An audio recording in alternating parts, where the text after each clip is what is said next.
people always thought like, well, she's a model and she's confident, so she must have the self-love. And I think that there was a lot of other things that I hadn't dealt with, spiritually in my life.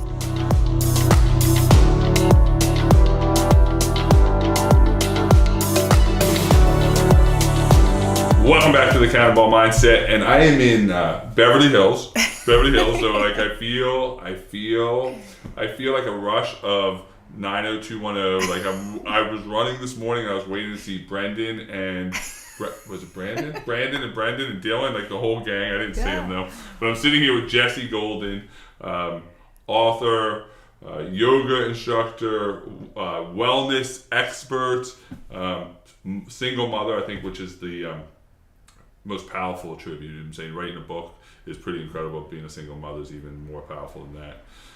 And so I'm really excited to have Jessie Golden on from the Golden Secret. Oh, an entrepreneur. I forgot. I'm sure I'm going to get to the other. I'll take it. Single mom. You're right. Single mom is more. Like the entrepreneur of the decade, right? So you can do all that and still own your own company. So thanks for coming on. Thank you so much for being here. We connected through Jesse Itzler in the mastermind group. And what's crazy is, so I met Jesse and got to know him, and then we go to this mastermind group, and I'm in this house for like 5 minutes, and he goes, Chad, you know who you should interview, shouldn't you? Don't you? And I was like, no, I guess you're going to tell me. He goes, Jessie Golden. And I was like, oh, okay. Who's Jessie Golden? Like it like the name didn't even sound like it sounded too perfect. Like that, what like you knew from birth, like Jessie Golden, like you're destined for greatness, right? And so I'm like, who's Jessie Golden? He goes, oh my gosh, she's got an amazing story. She's gonna be here. She's gonna be in the mastermind group. You're gonna meet her. And then after I met you like 2 minutes in, I'm like, oh, now I see why, right? Oh. Like just authentic, amazing vibe. So over the next however long we go, I really would love as much as possible to get everybody that's listening to this or watching this to see what I saw and what I think everybody that knows you sees, which is awesome. Thank you so much. Yeah. I love that. So let's start. Let's go. I'm going to go right in. Let's do it. So what captivated me over everything I found about you is that you grew up as a ballerina. Yes. Ballet dancing was your main focus as a child, right? Yeah, my mom had a dance studio for over 40 plus years. And she was, she raised me and my sister pretty much by herself. And so we grew up in the dance studio. Was that here? That was in Chicago. In Chicago. Yeah. So you're dancing, and then the evolution. This is what's crazy to me. Like I'm always captivated by how people get to become these successful entrepreneurs, and people see this lifestyle, right? So today with social media, they see this perfect lifestyle. You just said a quote to me that one of your friends had said to me. Is like, you never take a bad picture, and your friend said, yeah, I just don't post a bad picture. I don't post a bad picture, right? Yeah. And so people see this image. And they're like, man, she must have had all the breaks. Like she's living in Beverly Hills. She was a model. She's got her own company. It was probably a street paved with gold for her. Yeah. But when you peel back the onion, that's absolutely not what I'm finding for most people. And definitely what I found about you was not your path, right? No, and it's so interesting because I'm sure we're going to get into it, but I have rheumatoid arthritis, and I always say that's one of the reasons why I'm so grateful for having that, and I feel like it's been a blessing instead of a curse, because people have perceived me my entire life as a certain way, whether it was when I was a ballerina, because I was good at dancing, but I worked my fucking ass off to get to that place, but there was still a lot of haters, and then I left when I was 17. I transitioned into modeling, and I was in that whole world. There was a lot of people that would judge me just on the way that I looked. And what I noticed when I got really sick and I went through this whole healing crisis and I started sharing was it was one of the first times in my life that people saw me and I felt like all of a sudden I was relatable, and now people were listening to me because I had been through something, and I was like, this is my golden ticket. This is my way to be able to share everything that I've been wanting to share, and people are actually going to listen to me, because I've been through something. And with everything in my life. I mean, I left when I was 17. I've been on my own. Financially, I had a child by myself, completely by myself, financially and everything. No family here. So I've done all these things, but because I have such a positive outlook, people perceive it as the golden road. Or it's not real. It's not like and that's what it is. I'm saying social media has put a filter, and it's not just social media. I think this is well before social media, right? Yeah. I remember as a child, I would make judgments about other people that had what I didn't have. Right. I'm saying that was and there was no social media 40 years ago when I would do this, right? And that was my own insecurities. But I think what happens is now it's just exemplified even more because social media, and people see it and they're like, well, she either had it all paid for her, like it was just paid for gold for her, or she's not really this happy. This is all a big ruse, right? Which is so crazy that we live in this society. But the more I got to know you, and especially the research I'm saying that I did on you, your life has been like this roller coaster, right? But yet you're still smiling. When I met you in Connecticut, you told your story, but you said it with such reverence. That to me it was like, wow, I gotta dig more into this. So you talked about just briefly in what you just said, but you leave Chicago to go to Florida for spring break or for vacation. I don't know, I assume spring break. I was 17, spring break. I graduated early, so I was out of school already. And so what happened? I got there and I was burnt out. Being a ballerina and being a dancer is very challenging, and having your mom also own the studio, there was so much pressure on me. And when I got to Florida, between the weather and just not having to go to the studio, I was like, I'm staying. And I literally never went home. I never went back. Imagine that Could phone you call. imagine? No. Like if your daughter's Oh my God. First of all, if they wouldn't have to call us because I'd be like a block over spying on them in a hotel. Right? But I can't even imagine. So you're 17. What was the shift? What was the reason that you just said, like, what was it that you said, that's it, Mom? And what was it like making that call to say, hey, I'm not coming back to Chicago? Well, I think I have to go even earlier than that. I was always very independent. I was always strong-headed. I always did what I wanted. So my mom already knew that about me. But I didn't grow up in a great family environment. My mom remarried several times. They all had, drug and alcohol abuse issue. I mean, there was so much drama going on in the house. And I just wanted to escape, and I felt finally, for the first time in my life, I remember going to Florida, I was like happy. And all that stuff that I was taking on was not mine. It was my family environment. It was all these other things. So I think I was just like, I'm not coming home. It was just a matter of fact, and nobody's going to tell me, and nobody could tell me because I was independent. I was, already doing stuff by myself. And so how do you emotionally make that decision? Like, I can understand in a logical sense, all right, that's it, I'm done, I feel it. I guess that is emotional, but how do you keep that relationship with your mother? How do you keep those, I think for me, it's like, wow, to leave home at 17. Yeah. That takes a lot of courage. Right? Because there's no way it can be a fearless decision. It's got to take some courage. How are you able to, at that age, say, all right, well, if I'm going to make this decision to stay in Florida and not go back to Chicago, that means I'm now throwing away my safety blanket. There's no, I have to stand on my own 2 feet. I have to pay for my own meals. I got to put a roof over my head. I'm saying that's going from one extreme, I have the safety, even if it's dysfunctional, all the way to, if it's meant to be, it's on me.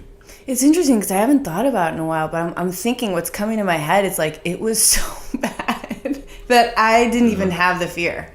I was like, peace out. I will take this. And I mean, I lived in my car for a while. I was, but I was happy as a clam. Nobody was telling me what to do. I wasn't dealing with anybody else's stuff. And I was fine. I was completely content and happy. And I think I realized then that I didn't really need much, and that's when I really started figuring out about myself, that I was a sensitive person. And kind of figuring out, okay, I don't want to be around these type of people, and that's really challenging when it's your family. Right. You know, and now as I'm a mom, like I realize now, like that was really hard for my mom, and it was really challenging for our relationship for a while. But within, you know, a couple months to a year, we were back, and she was visiting me in Florida all the time, and you know. That's fantastic. So what do you do to survive? So this is the shift into modeling now, right? I'm saying you've been ballerina, now you're in Florida, and you have to pay your own bills, you have to find work, and this is how you get into modeling, correct? Yeah, I actually I cleaned houses at first, and my aunt had a furniture store, and I drove this 15-foot box truck, and I would help deliver furniture. I had some interesting, so I did some of that. I need some of those pictures on social media. You in the movers outfit. If you get some a picture of you in overalls with a moving hat on, that would be epic. That'd be a great photo. I know, it's funny when I think about it. But you know what? My aunt dragged me to a modeling search. I did modeling. Childhood modeling in Chicago, and I hated it because it was like just another thing that was going to take me away from being able to be a kid. I already had such a strict schedule with ballet and dance. And then in Florida, there was like, at the time it was the early 90s, and it was mid 90s, it was all these modeling searches were really relevant. And she was like, let's take you to the modeling search. I said, oh God, I am not going to one of those stupid things, you know? And she dragged me to it, and we went, and I thought, these people just rip you off. They just want to take your money, and it's these conventions and, you know, Orlando. Mm-hmm. And one of the guys, I had a major attitude, and one of the owners just wrote comped on my thing. And he said, come to Orlando next week. And I was like, yes. I was like, free trip, whatever, we're going to Orlando. I didn't really care about now they're not ripping me off because now that's free, right? Yeah. Now what excuse do I have? Exactly. So thank God he actually did that. Thank God that happened. And that's how I ended up signing with some agencies in South Beach. And when I was 18 is when I officially started modeling as a career. And that's what I did, you know, up until recently. So you're a model now in South Beach, 18 years old. I'm assuming making now better money than cleaning houses and moving.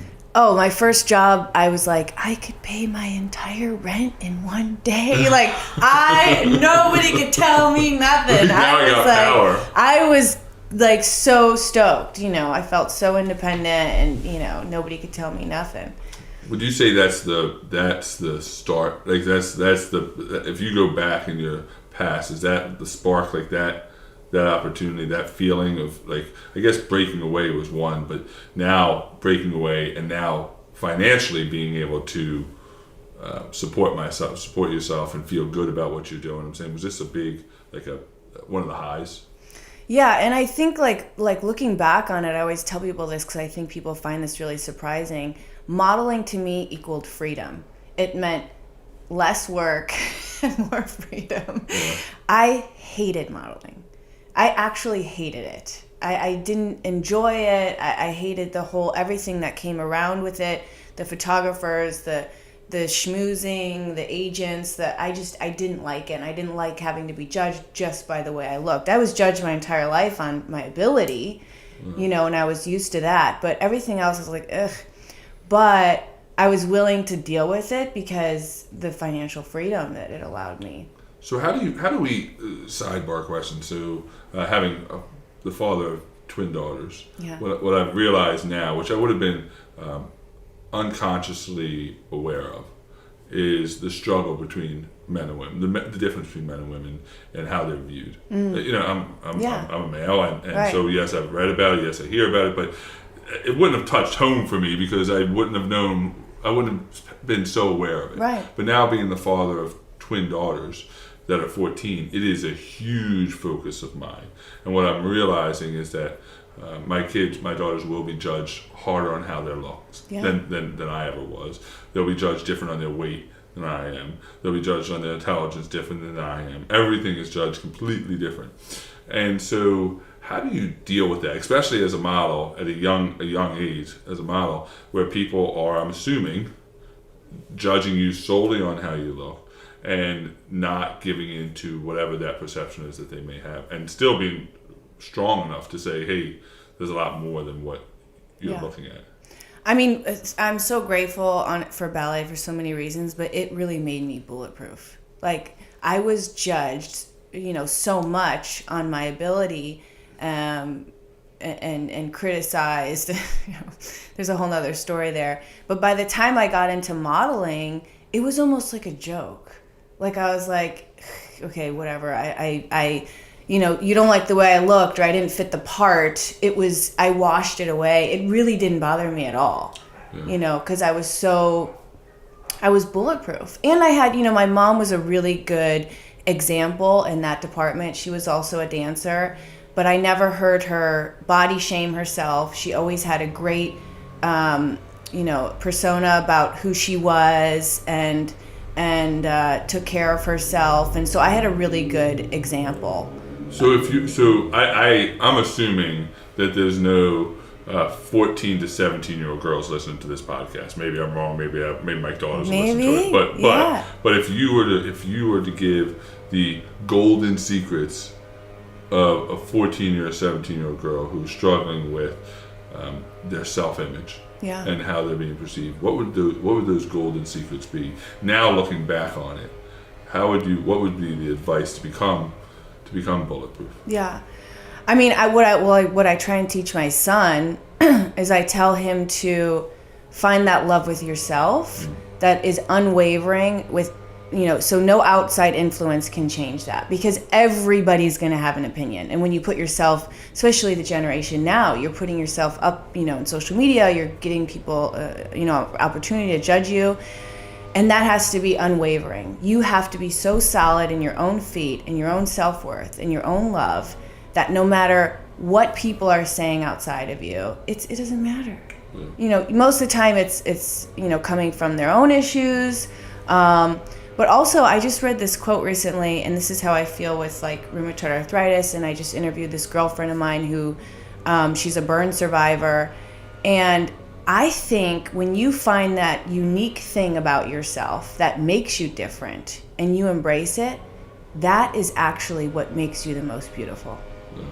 Wow. Is finding that part of you.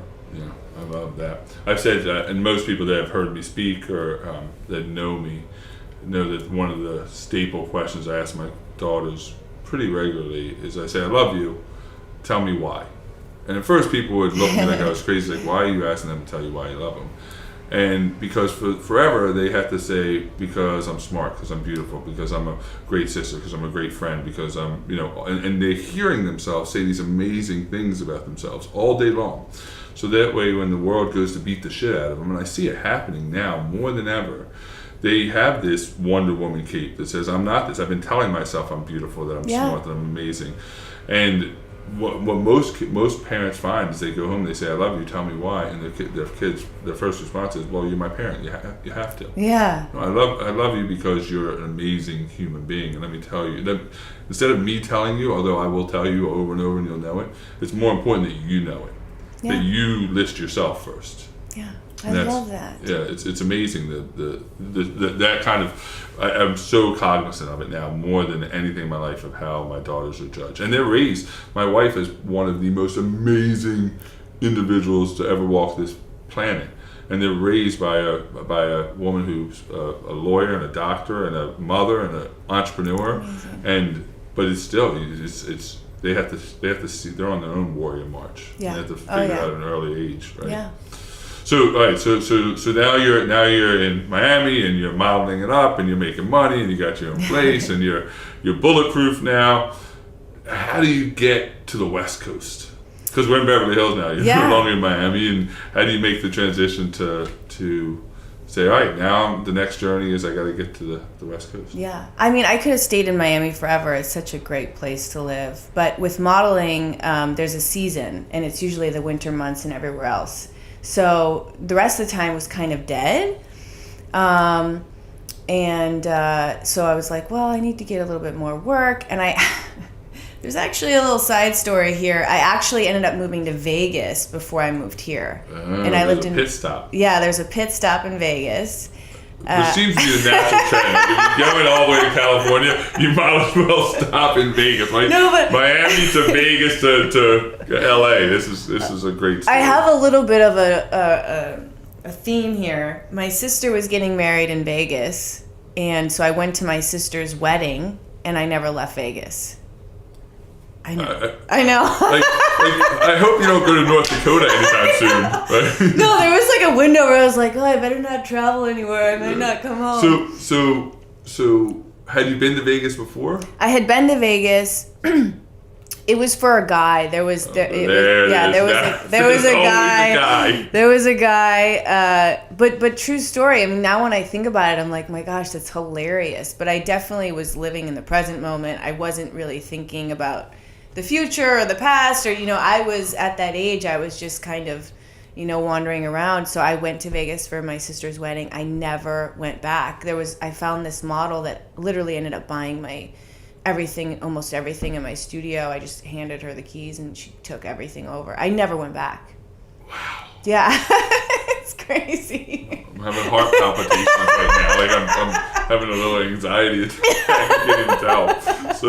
So now you're in Vegas. And how long are you doing your stint in Vegas? Yeah, I was there a couple months, and I had actually, this was probably, 98 or something, and I had just shot Abercrombie and Fitch right before that. So I had gotten like $20,000, and I mean I was 20 years old. I thought I was like, big Willie style. Yeah, nobody, like I'm in Abercrombie and Fitch, and at the time that was like the biggest thing. So, but I blew through that money pretty quickly. In Vegas. In Vegas. Of course. I wasn't even 21 though. It's designed for you to blow your money quickly. Yeah. There. Oh my God, it's so funny.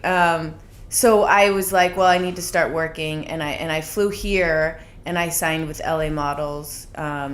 And then I kind of went back and forth. There at the time, I don't even know if they still have it. They have models apartments, which are like sorority houses, where just girls from all over the world would just stay, and we each paid $500 a month or something. So they were making a killing. We were on like bunk beds. Every single male that's listening to this episode right now is Googling model apartments and seeing if they have anything for rent. And there was actually a couple. I think a lot of people ended up finding out where these places were, and it became a little bit of a hazard. But, and I was going back and forth for a while, and then eventually I realized, okay, my agent was like, you need to be here full time. Can I get a place here? Like, am I going to work that much? And she said, absolutely.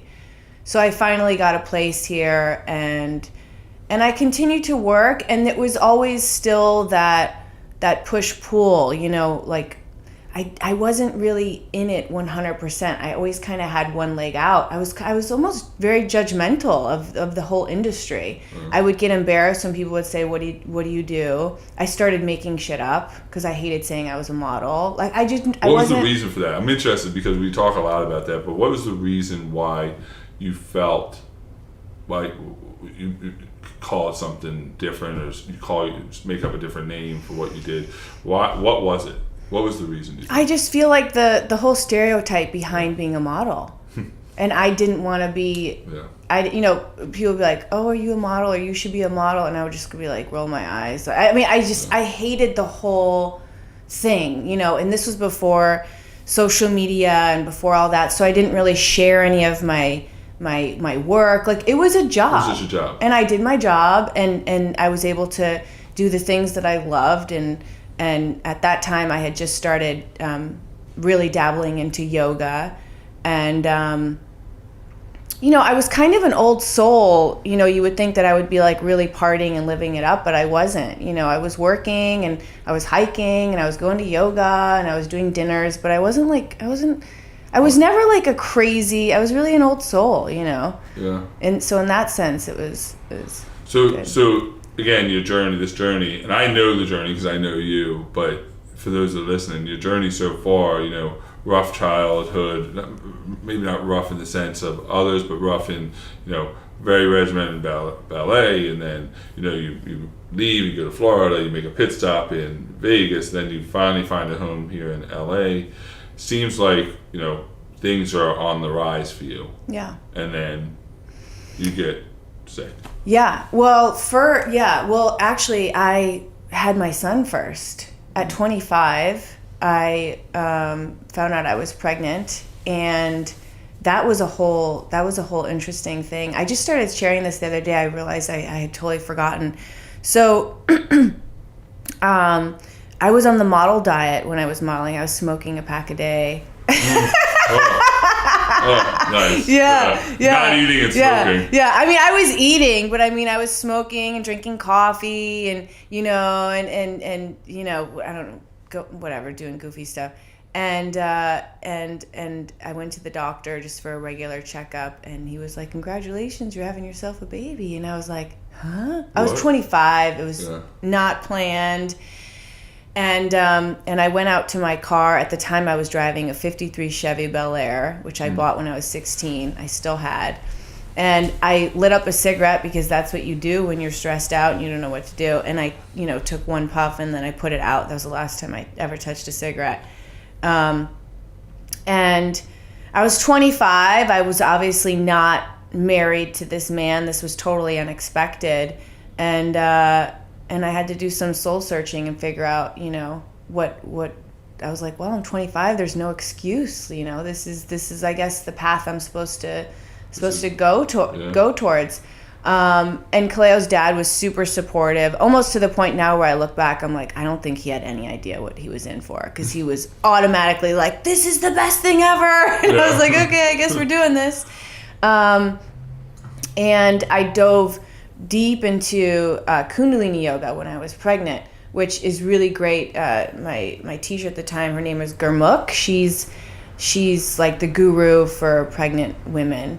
And I decided I was going to do a natural childbirth and do it what they call the Khalsa way. So I gave birth at home with a doula, and you know, did the whole thing. You know, now it's almost common, but at the time it was like, what the heck?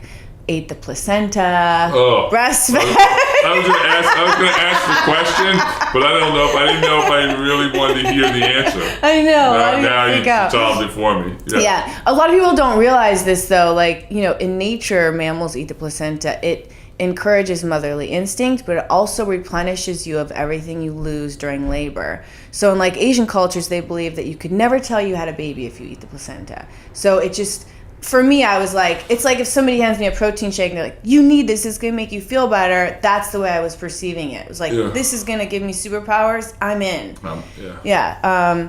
So what I'm leading up to is I literally was the epitome of health. I mean, this was 15 years ago. I gave birth at home. I did the whole thing. I, you know, stayed home for 40 days. I was breastfeeding. Kaleo was healthy. I was already working. Kaleo and I started working when he was 6 weeks old. We were in like fit pregnancy. I worked my entire pregnancy, you know, for Gap and everything. And when he was 3 years old, my body started to shut down. And I always had an excuse why I felt like shit, which I think a lot of single parents, single mothers do. Especially, I was still breastfeeding, so I was like, oh, I'm so tired, like this is ridiculous, I need to nip this in the bud, you know. And it just kept getting worse. It was like I felt like I had the flu one day, and then the next day I would be fine. Okay, I need more sleep, I need to eat better. No matter what I was doing, I felt exhausted. And I went from doctor to doctor to doctor, and everybody would just look at me and they would be like, you're fine. You know, they'd run some basic blood tests. You're your mom. It's like it. Working, just take a nap. Exactly. And I realize now, like, I had a really high threshold for, like, my tolerance for pain and not feeling good was high from my ballet background and just everything else. I was just a tough, you know, I realize now. But so I was basically ignoring every signal in my body, and I kept pushing because that's what I was taught since I was a kid. My mom would be like, you don't feel good, go to ballet, sweat it out. You know, you ignore everything. You ignore every symptom in your body and you just push through it, and that's how you will get to the other side and feel better. That's like people's theory on life in general. Yeah. Right? Like just don't address it, just fight through it, and this too shall end. Exactly. Until it ends the wrong way. Yeah. I kept pushing, and the signals got worse and worse and worse until I had no choice but to listen. And how that showed up for me was I didn't walk for almost a year, but my body completely shut down. It felt like overnight. And it's so hard to explain to people unless you've experienced it, but rheumatoid arthritis, it's systemic, and it affects all your synovial joints, but it can also, affect your organs and those are any joints that bend. Any joints that bend, yeah. So I basically felt like the Tin Man overnight. So it would take me, 10 minutes just to get my legs to the edge of the bed. It would take me 5 minutes just to get my toothbrush to my mouth. And then it would take me another minute to open my jaw because my jaw would be locked. And this is like, I've been independent in my life. I don't need anybody. I got this. And now all of a sudden, I'm a single mom. I have this child and my body is not working. And all my old ways of pushing through and thinking I was bulletproof weren't working. Yeah. The universe had said, let me tell you who's in charge. Yeah. And I was like, what the hell's going on? And to make things even more interesting, about a week before my body shut down, I had already been practicing yoga since I was, religiously, probably since I was 20. And I was 29 at the time. And my modeling career, I was still working, which I was amazed by that. But all the yoga companies were just coming about, Lululemon and all these ones that are still relevant. Lucy Activewear, Aloe wasn't even out yet. All these big companies. But I thought if I get my yoga certification, it will keep me. I'll stand out from the rest, and I'll be able to extend my modeling career. And so I signed up for this 4-month yoga teacher training course, and I walked in there with my ego, thinking, I've already been studying 10 years. I've been a ballerina since day one. I know all this. Just give me my stamp of approval. And the crazy thing is my body literally shut down. My peers never knew that I could do any asana practice, which is the movement part.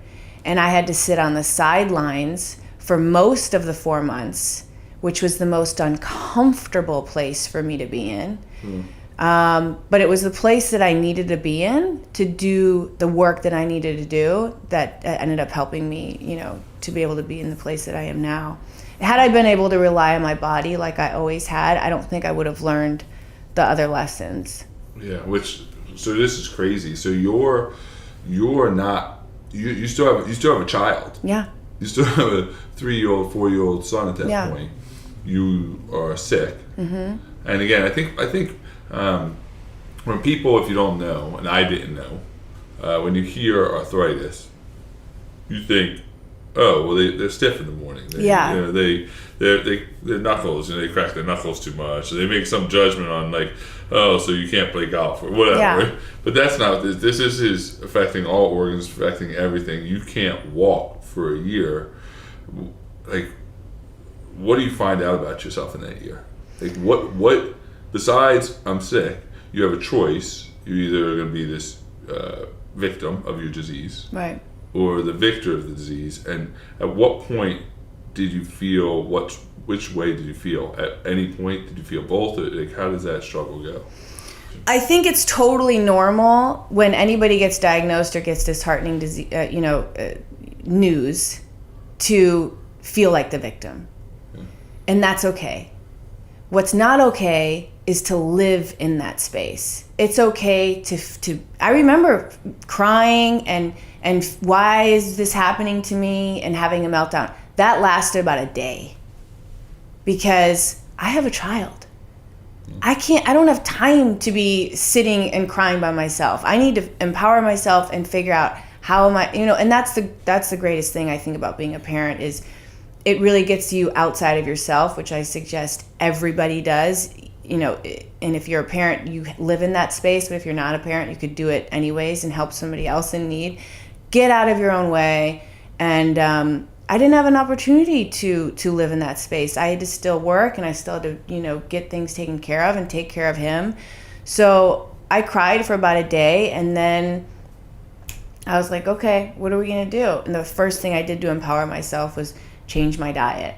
What can I do? And as long as I was doing things. But the biggest lesson for me was to see what wasn't working. What was I doing that wasn't working in my life, and switch that up. And I found out what those were in the spaces that I was the most uncomfortable. And the most uncomfortable place for me to be was in stillness with myself and my own thoughts. And when you can't move, you're stuck there. Oh, yeah. You know? Oh, yeah. It's what's amazing me. I just listened to, there's a guy that has a podcast. I'm really trying to get on the show. This guy is unbelievable. His name's Peter Attia. He has a podcast called The Drive. He's here in LA somewhere. And he had a guy on the other day, Sam Harris, who owns this meditation app, like one of the meditation apps. And he said, if you think about it, the worst thing you can do to a human being is put them in solitary confinement. Mm-hmm. He said, you go to the worst prisons in the world, and these people would rather be in general population with murderers and rapists and these really, really bad people. They'd rather be there than in a cell by themselves with their own thoughts. Yeah. He said, it is unbelievable how we've evolved, because we're such relationship creatures, that, to your point, when you're sick and you can't move and you can't get out of bed, you're stuck with your own thoughts. Yeah. So how do you deal with that? How did you learn to use that as a blessing and not this uh-oh kind of thing? Well, I journaled a lot during that time, but I noticed a lot of patterns. And in yoga, they do things like vipassana and like meditation for days, and you sit with your own thoughts and you see what comes up. And I think in life it's really easy to ignore that space, because we don't allow that space for ourselves. So we push them down, or we don't really deal with things. And I started being able to notice where I had triggers, where my loopholes were. And when people ask me, like, how did you do it? I don't say I cured myself from rheumatoid arthritis. I'm still living with it. I choose to thrive despite it. And it's been my greatest teacher. But one of the main things that I think, I noticed, and what I built my entire company on, is my thought patterns. And I traced it back to, if you don't know, a ballet studio has a mirror the size of the entire room. And when you're practicing, 4 or 5 hours a day, you're literally looking at yourself in the mirror, judging every single thing that you're doing. And if you're not judging yourself, you have a teacher pointing out all your mistakes as well. So my entire life, I was programmed to judge myself and to constantly, you're not doing this right, da, da, da, da. And I noticed that even if I wasn't verbalizing this was my internal dialogue all the time. That is like drinking poison. It's like drinking poison. So I would notice if I was having these thoughts, and then I would try and switch it. Even about just being sick, like, having negative thoughts. Well, I didn't eat right, or I didn't take care of myself, or blaming myself and judging something. So I started noticing my thought patterns and kind of making new pathways of positivity and self-love. I realized that I didn't really have, I was confident, and so I kind of thought that was the same thing. It's not. It's two totally different things, The difference between confidence and self-love? Yeah. What's the difference, do you think? Well, I think people always thought, like, well, she's a model and she's confident, so she must have the self-love.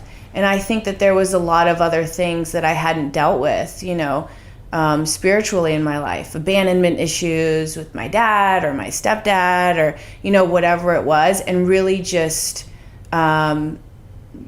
accepting myself for who I am. Not without the dance, without the modeling, without this, without that, with just who I am as a human, Yeah. So powerful. Yeah. So I'm saying it's I didn't realize it for so much longer in my life. I'm saying within the last 10 years of how important it is to really appreciate and love the person that you're looking at in the mirror. Yeah. And I'm not just talking physically. Yeah. I'm not talking about physically at all. I tell people all the time, if you follow me on Facebook or Instagram with your friends, I'm constantly running. I ran this morning here in Beverly Hills in the rain. And somebody recently said, why do you run so much? And there's a couple reasons, but the biggest reason in my life has been such a shift moment. And shift for me stands for see how I find truth. See how I find truth. I love that. And before I find truth in alibis and excuses and no self-love and not loving who you saw in the mirror. And for the first time in my life, I can, without question, say that I really love who I'm seeing in the mirror. And it's because I feel so proud when I go for a run. It's nobody else. It's just me. That becoming the person I've always wanted to be, but never had the strength to do. And I think that's where that confidence, it's because of the self-love that it starts to produce confidence to the outside world. Yeah. Right? Anything else is just a facade. I lived with that facade forever. I think it's so powerful that you see the difference between the two, because I'm just finding that out now, and I'm 45 years old. Yeah. I've been around for a while. So now you're changing your diet, you're changing things, you're starting to really appreciate who you truly are. Your self-view starts to change, and you're starting to say create better stories for yourself. So when does the men start? Like, when do you start? Again, you'll always have rheumatoid. You'll always have this, right? Arthritis. Yeah. It doesn't go away. Correct? Yeah, it can go into remission. Yeah. And I love this statistic because it really puts things into perspective for people. So I got diagnosed when I was 29. I'm now 40. So 60% of people are considered completely disabled at 10 years. And a lot of people don't realize that. So what happens with the chronic inflammation is it creates deformity in the joints. And, I didn't walk for a year of my life, so I know what that's like. And coming from my ballet background, and people that know me personally, in any facet, they'd be like, Jesse, can you do this? And, something crazy, like, can you do 5 pirouettes? Like, yeah, can you, whatever, anything it was, I was like, I'm doing it. And if I didn't know how to do it, I would figure out how to do it. So for me not to be able to move my leg in the morning, it was like, it was like I wanted to, jump out of my own skin. It was like the craziest way to have to learn something. And I think that I know that that's part of it too, and I love using this metaphor in life in general. Nobody's gonna wake up one day and have everything figured out. No one's gonna have the perfect house, the perfect kids, the perfect wife, the perfect husband, and be completely healthy and have it all. No. We just have to become better students. And I realize that tomorrow I might have a flare up and something might happen, and I need to allow myself to be adaptable and reassess and figure out. The only thing that I do have control over is my mindset. And I am really good at that. And it's not bullshit. I am so good at being optimistic and finding the positive in every negative situation.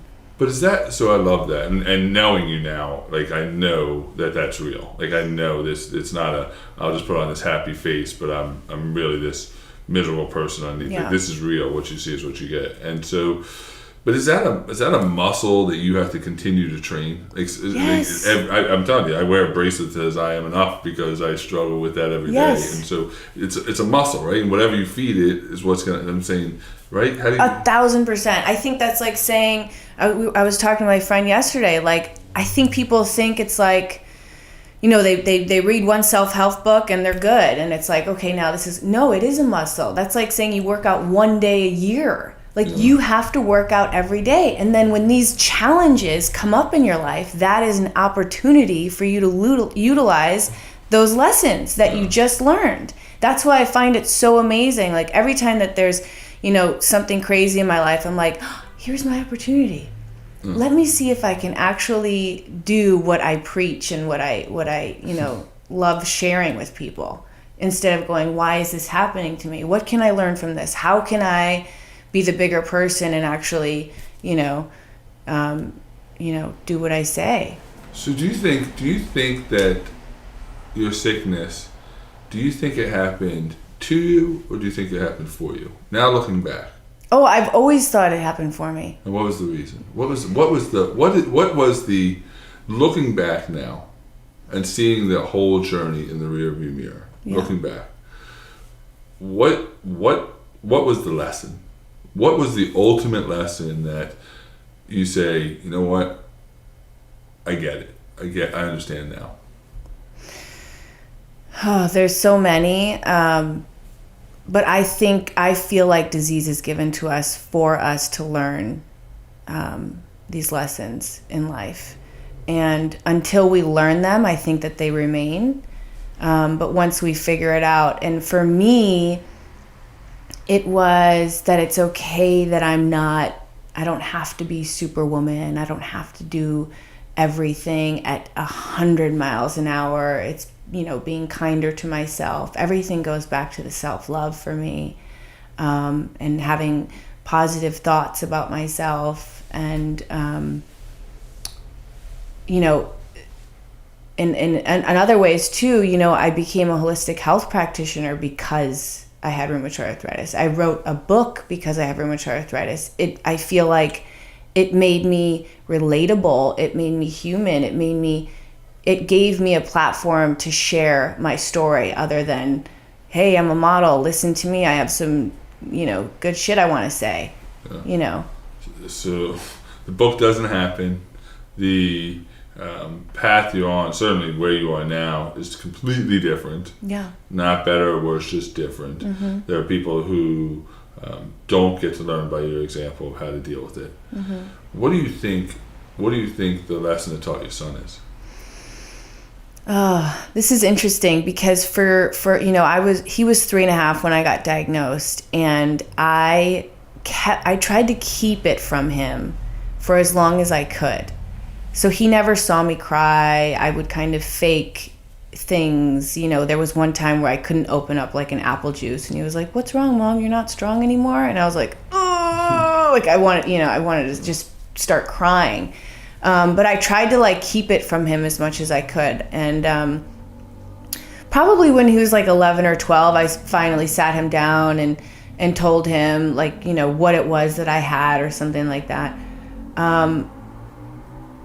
But I think what I hope that he would learn is just with a positive mind, you can do anything, no matter what is thrown at you, you can turn it around and use it as your superpower. I mean, I think it's my superpower. Yeah, no question. It's my gift. So then, okay, so now you're feeling better, you got your mind right, you got your self-love right. So at most point, I think most people at that point said, all right, I'm in a good place, I'm going to kind of relax. That's not what you do. No. You start a company. What the hell? I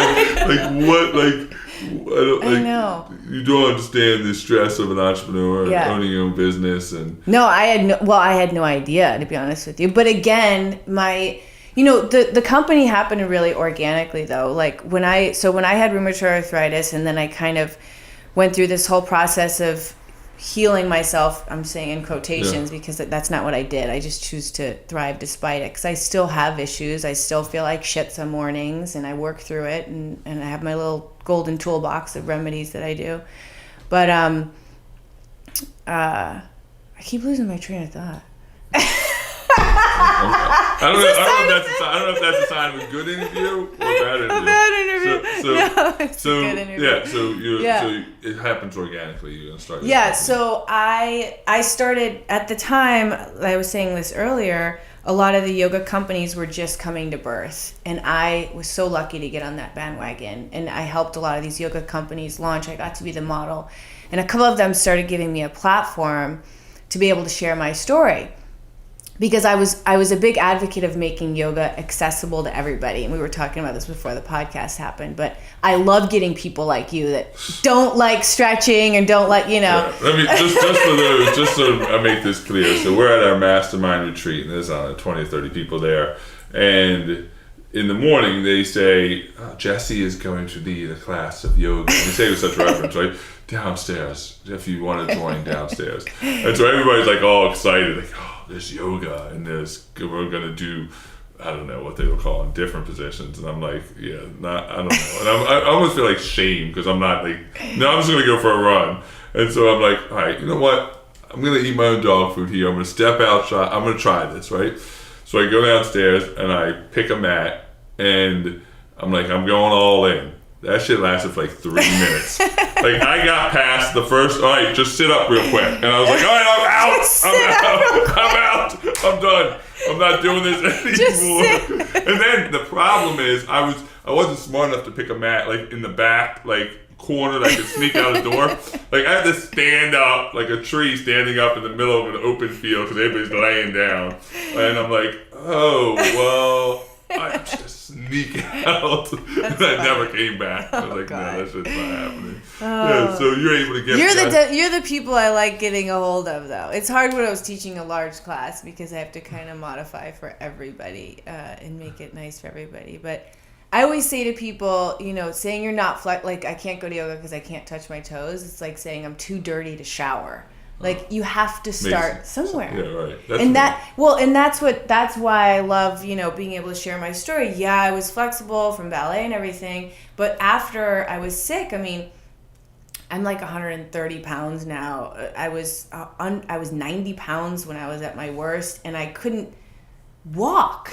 Yeah. I had, to gain my mobility back was so challenging for me. So that's the part that I love sharing. Like, I've been there, like, probably even worse than you'll ever be, and I was able to come back around. I lived my whole life as the Tin Man.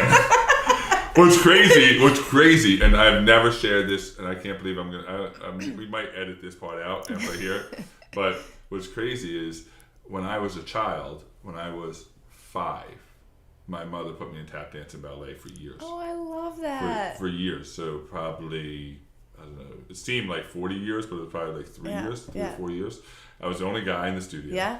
And it was literally called Chad and the Girls. Oh my gosh, stop. I'm telling you. So we need those videos for those have all been burned, right? Those have all been burned. And the reason why is, I thought it was just because my mother wanted to embarrass the hell out of me. But I think what the reason was, and what she had told me, was that she knew I was going to be tall. My mother's almost 6 foot. Wow. My father's 6'4". I was a big kid even when I was 5, and I think she realized that I wasn't going to be able to chew gum and walk at the same time. Yeah, coordination. I had no coordination whatsoever, so she put me in this, and I don't know. I don't want to say it helped because I still can't touch my toes, but I think that I think you make such a great point. Is it's the things that we really don't want to do are probably the things that we really need to do the most. The things we resist. I resist this whole idea of stretch. I don't stretch before I run. I don't obviously do yoga or yoga poses or anything that takes any flexibility whatsoever. And it's probably the one thing I need the most in my life. But there will come a point where you will be forced to have to stretch. Yeah, at some point. At some point. And well, it amazes me because you run so much. That's why I was like, do you stretch at all? Well, it's crazy. I was running through the streets of Beverly Hills this morning, early in the morning, and it was raining, and the sun was just coming up, and it had any of these celebrities, millionaires, whoever live on these streets, these big ass mansions here, if they were to look outside their window and see this figure moving in the dark, right? A 6'8" figure moving in the dark in the rain, I'm sure there are a couple security guards or police that got called. Because it's not graceful. It's like a boom, boom, boom. It's like a dinosaur moving down the streets of Beverly Hills. All right, so anyway, so you start a beauty care line, you make your own makeup. Yeah. It's taking off. Skincare. I'm sorry. Is that skincare? I'm such a guy. It's okay. I apologize. Yeah, I know. I like skincare. So you make your own skincare, and this was all.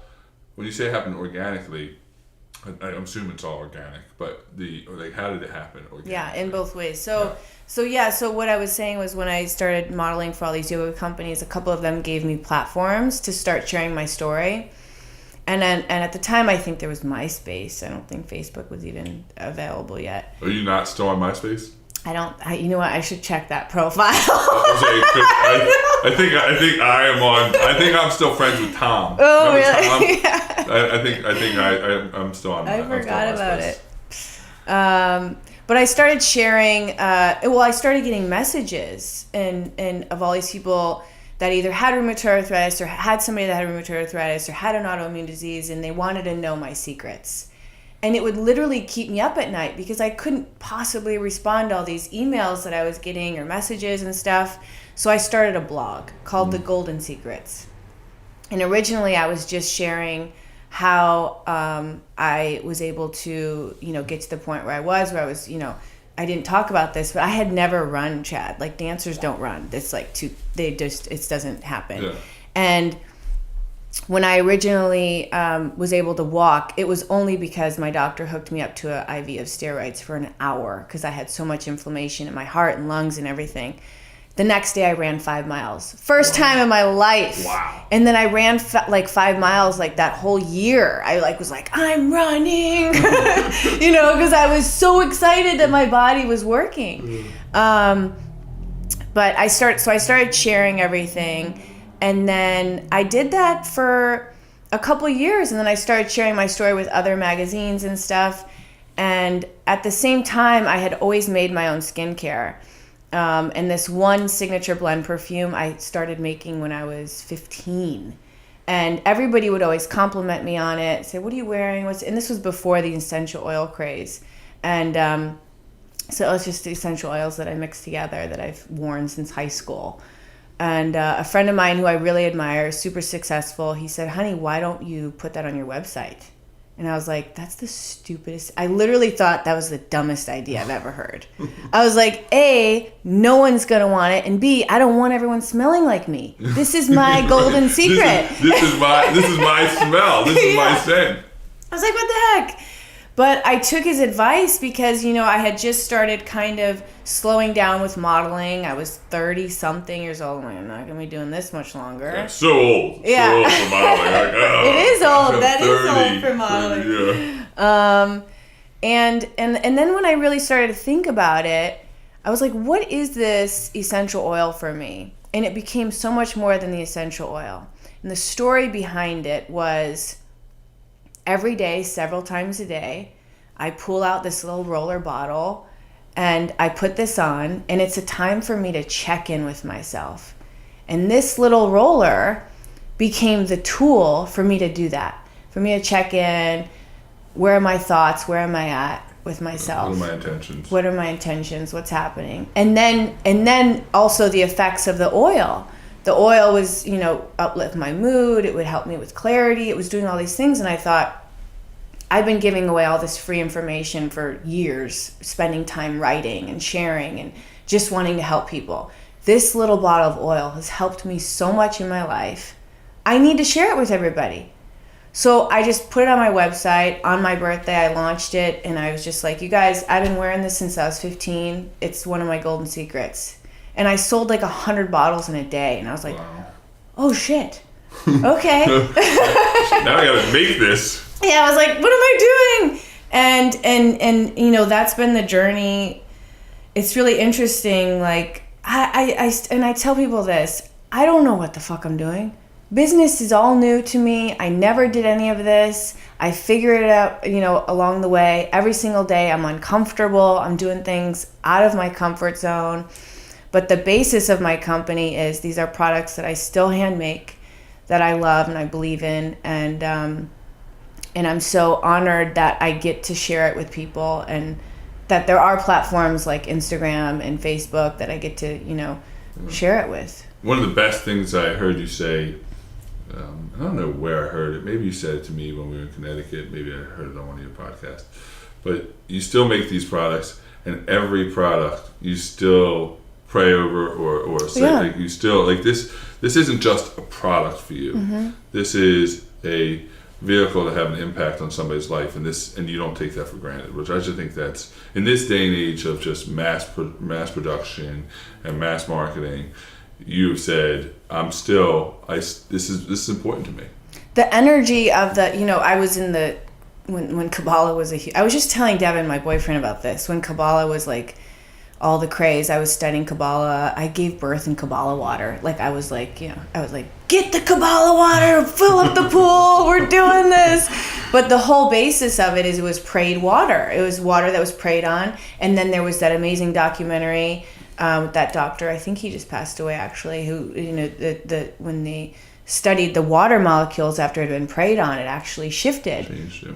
And I'm a huge advocate of that. When I make, I do a whole ceremony and I make the products and I used to use the word, it's interesting because when I started, there was no doTERRA, there was no, essential oils. And I was kind of weird. Like, what do you mean organic and non-toxic? And I would use the word high vibrational a lot. And I just kind of shifted my marketing a little bit because I feel like it's kind of getting a little hokey. Yeah. But it's true. It's like getting a home cooked meal versus, going to get fast food. Like I put good vibes in there. I just said to somebody, I was in Kentucky last week, I ordered an old fashioned. I said, can you make this with love?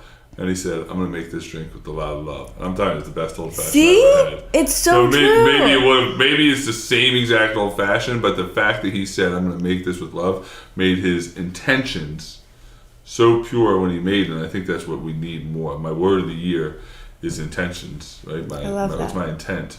And, everything I do, I'm trying to think like, all right, I went for a run this morning. What's my intent? I'm coming to the podcast today to interview. What's my intent? Why am I actually here? And if it's for somebody else or something else, if it's for the betterment of others, then you can't go wrong.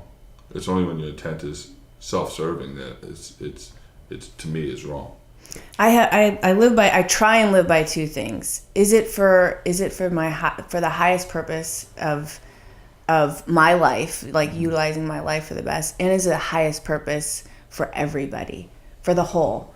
Yeah, That's awesome. I love then I'm okay.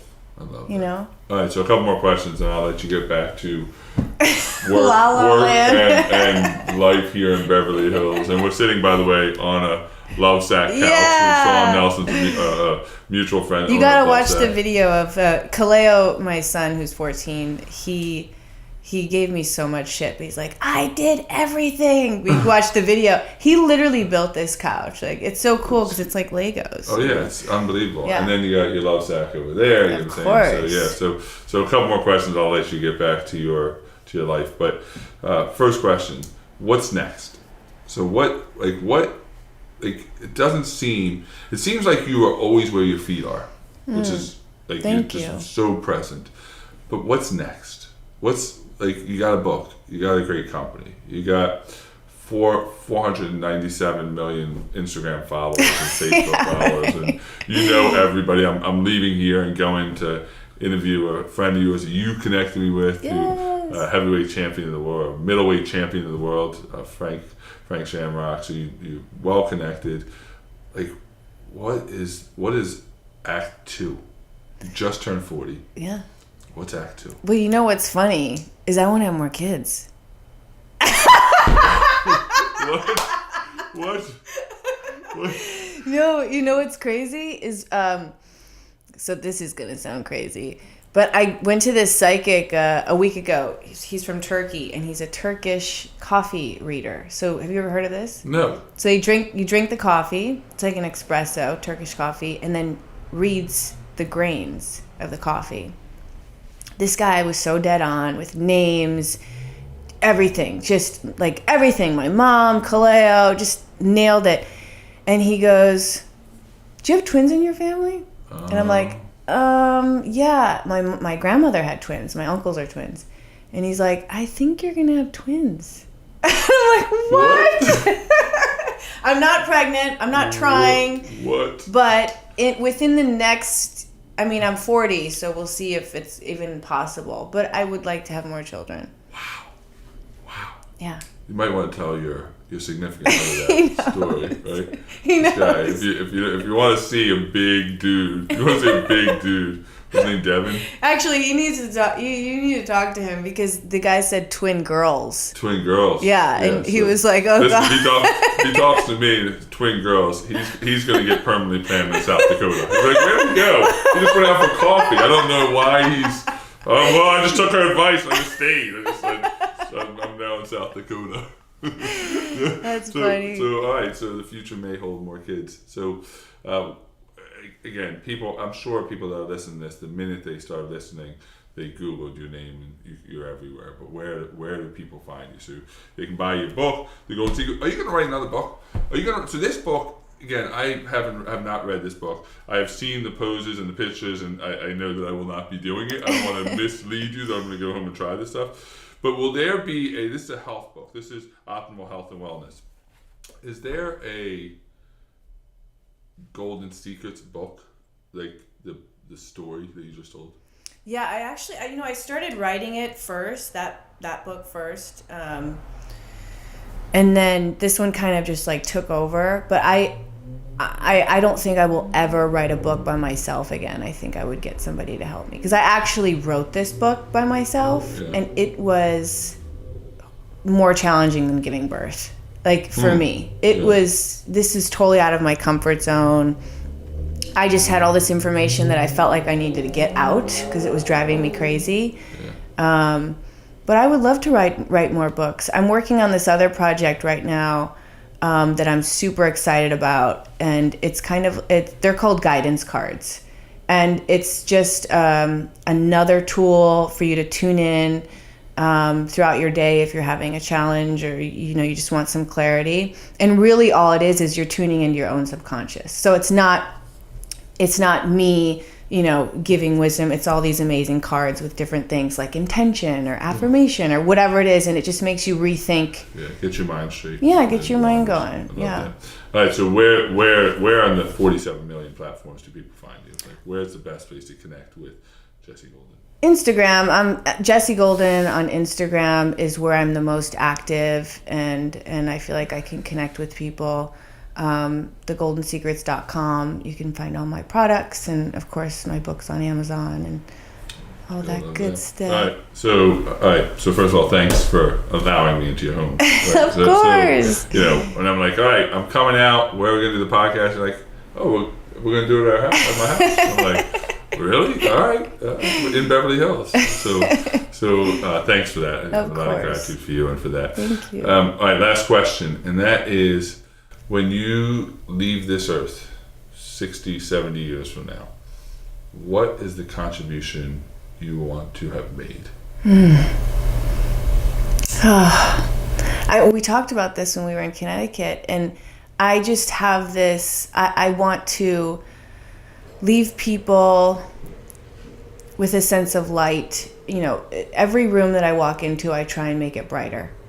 And that's what I hope to leave. That you can never give too much love. You can never be too kind. Just coming back to a state of love. And that's awesome. Yeah. And as you say that, the sun literally it's so spooky because as you said, so much light, like a ray of sunshine goes into that window. I'm like, all right, this shit is going to be a little spooky for me. That was awesome. Thank you very much again. You're amazing individual. And Thank I appreciate you so much, Chad. more than you can know. So thank you very much. Thank you.